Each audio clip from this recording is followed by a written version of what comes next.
Hi friends, welcome back to your channel bio exam and research support by doctor Archana. तो बहुत सारे students की query आ रही थी कि मैम आप प्लीज़ हम लोगों को ये बताइए कि कैसे हम लोग प्रिपरेशन करें जनरल अवेयरनेस सेक्शन का फॉर ICFR एग्ज़ाम।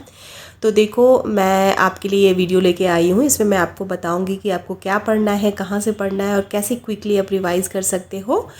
एंड एक वीडियो मैंने और अपलोड किया है जिसमें मैंने previous year question general awareness section का सॉल्व करके बताया है, तो आप उस वीडियो को भी ज़रूर देख लेना। Now let's get started. तो पहले आते हैं साइंस एंड एनवायरनमेंट सेक्शन पे। तो इसको क्या करना है कि आप इसको NCERT के बुक से आप इसको रिवाइज़ कर लो। तो क्या क्या पॉइंट है जो इम्पॉर्टेंट है वो सुन लो। सो इम्पॉर्टेंट डिजीज़ेज़ जैसे कि वायरल डिजीज़ हो गया, बैक्टीरियल डिजीज़ हो गया, जैसे कि एड्स, एबोला, सार्स या कोई भी जैसे कॉमनली स्प्रेड होता है, तो आपको पता होना चाहिए कि कौन से वायरल डिजीज़ है, कौन सा बैक्टीरियल डिजीज़ है, कौन सा मास स्केल पे स्प्रेड हुआ है। तो ये सब सारी चीज़ें पता होनी चाहिए। और बीइंग अ साइंस स्टूडेंट आपके लिए पार्ट ईजी भी है, तो इसे ईजिली ख़त्म कर लो।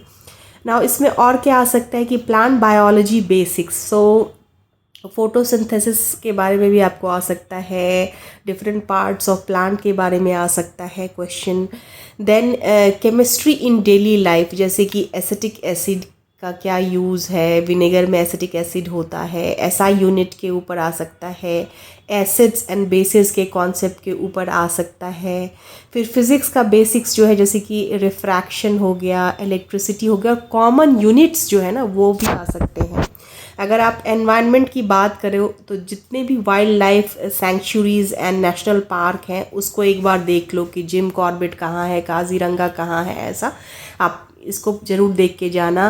फिर बायोस्फीयर रिजर्व्स के बारे में पढ़ के जाना। फिर इम्पॉर्टेंट एनवायरमेंटल डेज़ कौन कौन से, जैसे कि वर्ल्ड एनवायरनमेंट डे कब है, ओजोन डे कब है। Then renewables energy and old hydro projects के बारे में भी आपको जान लेना है। सो इस तरह से आपको सारा कुछ जो है वो साइंस सेक्शन का कंप्लीट कर लेना है। Now moving to the second topic, that is polity.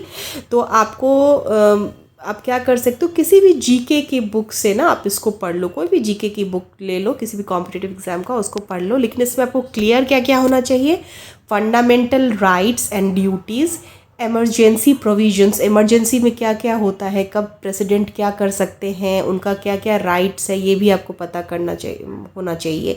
Then money bill production, उसके बाद क्या है, इम्पॉर्टेंट आर्टिकल जो है उसके बारे में भी जो है वो आपको पता होना चाहिए।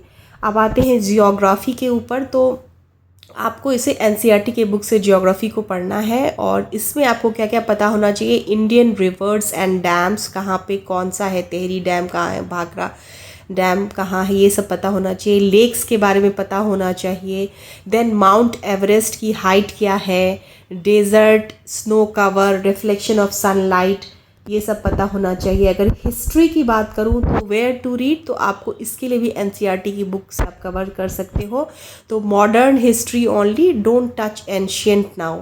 तो आपको क्या करना है, इम्पॉर्टेंट फ्रीडम फाइटर्स की मूवमेंट, उसके बाद है first Nobel prize winner of India, ये सब भी आप देख लेना। जैसे अभी एक क्वेश्चन मैंने अभी सॉल्व किया था, उसमें रविन्द्रनाथ टैगोर वाला क्वेश्चन आया था। देन करंट अफेयर्स जो है ना वो लास्ट 6 मंथ्स का देख के जाना है। तो इसको आप जो है मंथली मैगजीन्स वगैरह से भी पढ़ सकते हो या इंटरनेट से भी पढ़ सकते हो। तो इसमें क्या क्या इंपॉर्टेंट है, awards and honours, best player, उसके बाद है Nobel prize winners, important national and international days, international organisations, sport events and major international summits. तो इस तरह से जो है आपको पढ़ना है। तो इसको पहले जो जनरल अवेयरनेस का पार्ट है उसको आप एक मिनी नोटबुक बना लो और सबसे पहले टॉपिक वाइज पर, जैसे कि साइंस एंड एनवायरनमेंट को एक दिन ख़त्म कर लिया, फिर एक दिन जियोग्राफी का जितना भी क्वेश्चंस है इंपॉर्टेंट उसको देख लिया, हिस्ट्री का देख लिया, ऐसे करके आप उसको कर लो और रिवाइज़ कर लो। और जब आप उसको सॉल्व करते हो तो जो आप इजीली सॉल्व कर पाते हो उसको इजीली आप एग्ज़ाम में उसको पहले सॉल्व कर लो, क्योंकि अगर आपको पता है तो आपको उसे सॉल्व करने में टाइम नहीं लगेगा।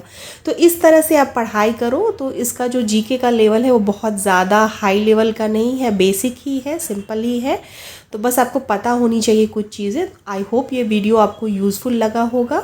अगर आप कुछ और भी हेल्प चाहते हो उस एग्ज़ाम से रिलेटेड तो please comment below. Thank you so much for watching. See you in the next video.